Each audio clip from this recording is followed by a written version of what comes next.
Hey there, I am sitting down today to chat about the garden trough planters.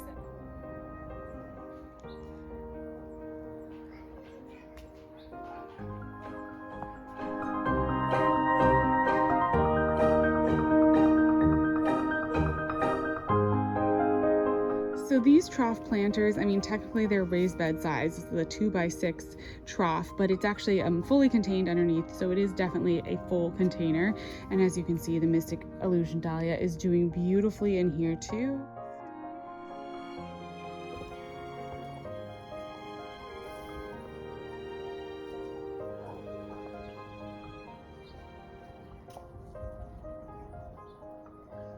So I knew when I started this garden that I wanted to get containers that I would want to use in, all kinds of future gardens, because for me this was a temporary garden space for this year. So just for anyone who is new, hi, my name is Anna. This garden that I'm chatting about is a garden that was a 1-year garden experience for me, fully container garden.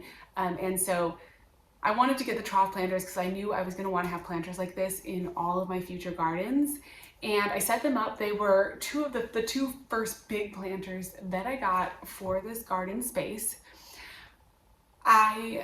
Overall, I will say I definitely am happy that I got them. So like the quick review is that yes, I'm happy that I got them.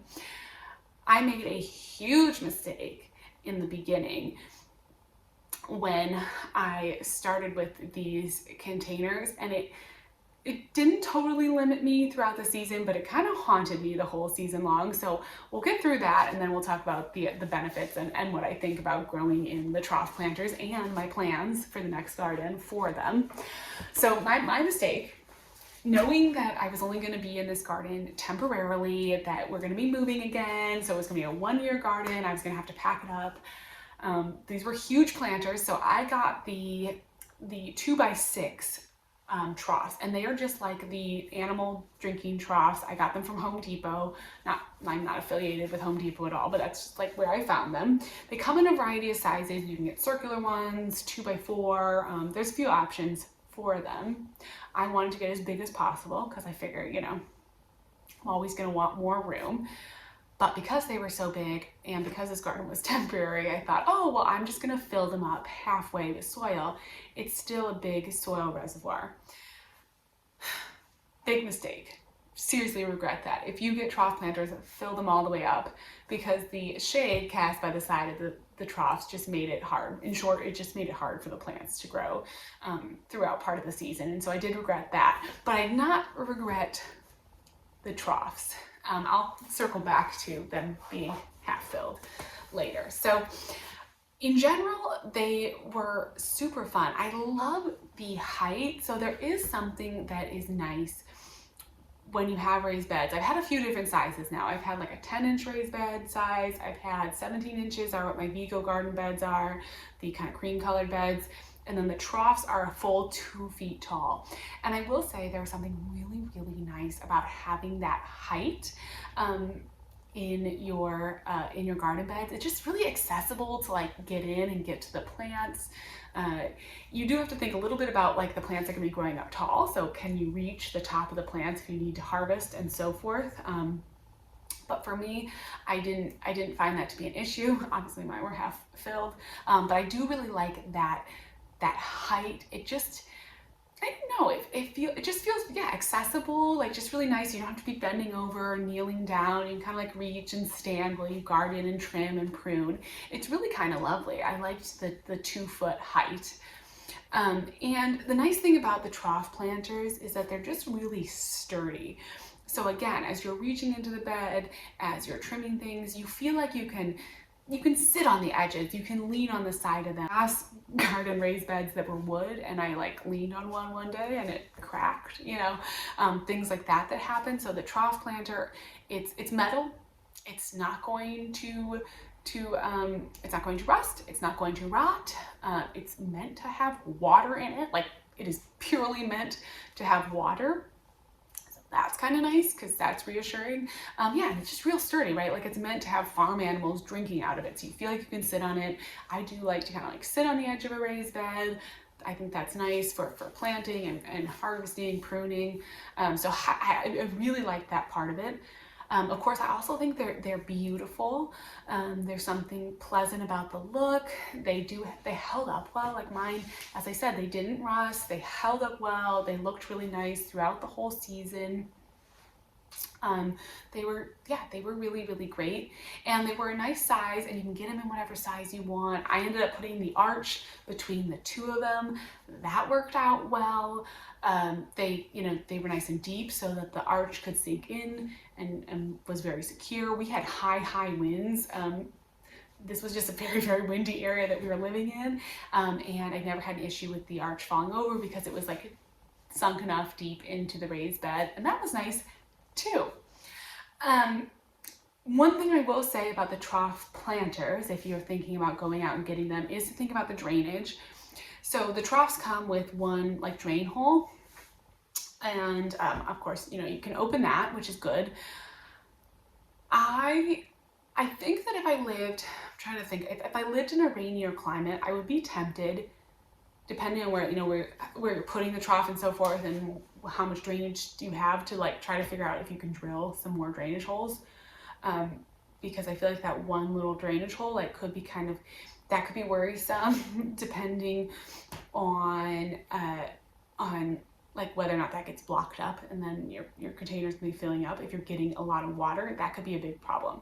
So depending on what your location is, maybe adding some more drainage would be good. We were here in California this year, so like after March, it didn't rain at all. And I did find that was good because I was able to control the water completely. So I didn't really have to worry about like drainage like that. Water was definitely the issue for me in these raised beds. I kind of had to play around. It just was tricky for me with the one drainage hole too. Like it tricky for me to figure out how much water was too much or too little. Once I got the water figured out, and I kind of like tested out how much water I needed, then the raised bed started to do much, much better. So I did have some issues with things not thriving, not really growing, and I kind of was trying to troubleshoot if it was the potting soil I used, which was not the most expensive, probably not the best. If it was because because I filled them halfway and so the sunlight wasn't getting to like the little seedlings, or if it was because I wasn't watering quite well enough. So as the days got longer and hotter and the sun was out more and I watered better, they started to do better. So I haven't, I'm not going to have a chance to garden in them long enough to determine exactly what that issue was. But I will say, once I got the water sorted, they grew really well. Everything grew in them beautifully, just like you'd expect out of a lovely container. They are a nice amount of soil, so you can actually grow a lot of stuff. It is a container, so given that it was a fully enclosed container, I did fertilize. In raised beds that are in ground, connected to the ground, I typically would do like use compost as fertilizer and not do like the true like water soluble fertilizer on them. But since I was a little worried about potting soil, and because it is a fully enclosed container, I just treated my Trough Planters like containers, and so that meant they were on that once a week water soluble fertilizer schedule, and I found that worked well. They produced well, everything was happy with that schedule, and I grew tons and tons of stuff. So I'm gonna try to go through it. Like, I grew a lot. I had a spoon tomato plant that got absolutely huge and absolutely wild. My daughters adored it. If you have not grown spoon tomatoes and you have children, 100% put those on your list. I got mine from Baker Creek. They're like the little teeny tiny like berry size tomatoes. Kids love them, so much fun. They turn into these crazy wild tomato plants. I grew it off the side and over the edge of the planter. And again, with that like 2-foot drop down, it was perfect.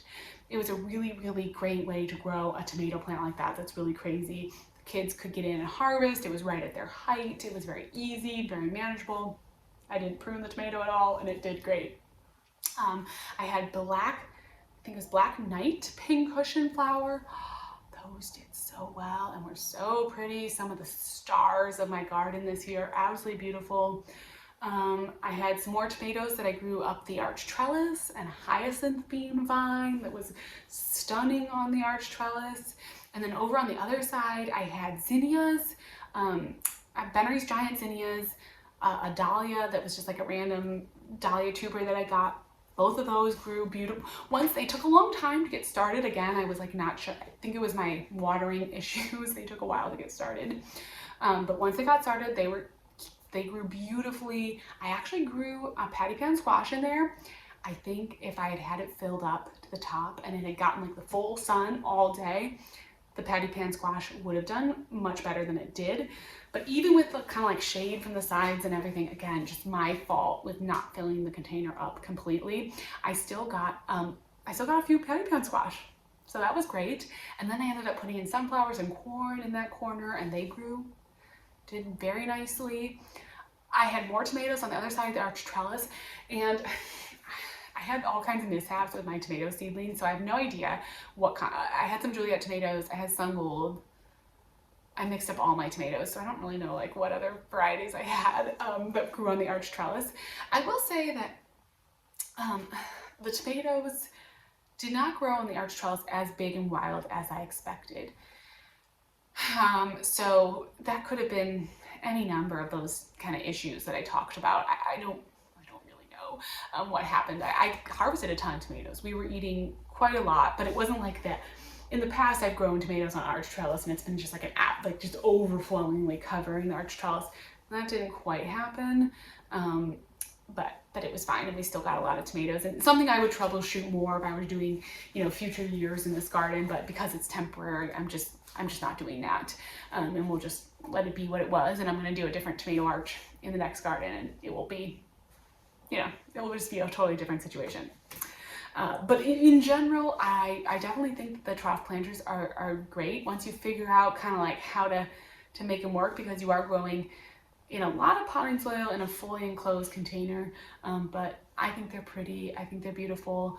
I really liked them. I think they're a fun addition to the garden. And I am super, super excited for my next garden, because what I want to do with those two trough planters is actually create container ponds. So using a trough for a container pond. I'm very inspired by the Impatient Gardener. She has like a big circular trough pond in her garden. I've seen a lot of I've been like scouring Pinterest, looking for different people's trough ponds, but I want to do, lily pads, and maybe try to find some like cattails and different things, and goldfish. I had a little pond planter in my last garden. I really enjoyed it, and I want to do more with water gardening. And so I saved little plugs, and those troughs are going to be moving with me to my next garden in Virginia, and they will be turned into water gardens. And so I'm very excited for that. I think that's going to be a really fun new take, and another way to grow in them that will be super interesting and kind of a little bit different for me. But yeah, that's going to be a whole next chapter for them. And I knew when I bought them this spring that I wanted to do trough ponds, and like 2 mirrored trough ponds. And so I got them knowing I would plant them this year, and then next year they're going to become garden ponds, and it's going to be, just stay tuned. It's going to be so, so fun. I cannot wait for that. And yeah, so as always, thank you so much for hanging out. I know I'm kind of just doing all these like recap videos, just sort of looking back at the garden.